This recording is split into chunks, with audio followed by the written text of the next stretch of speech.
Dahil walang sino man ang nakakaalam ng hinaharap, walang makapagsasabi kung ano ang mangyayari.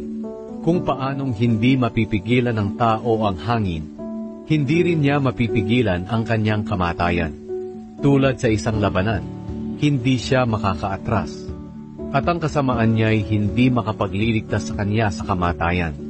Pinagmasdan ko ang mga bagay na nangyayari rito sa mundo. Nakita kong ang mga tao ay may kakayahang saktan ng isa't isa.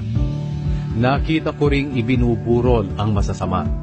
Sila ang laging pumapasok sa banal na lungsod ng Jerusalem at doon gumagawa ng kasamaan.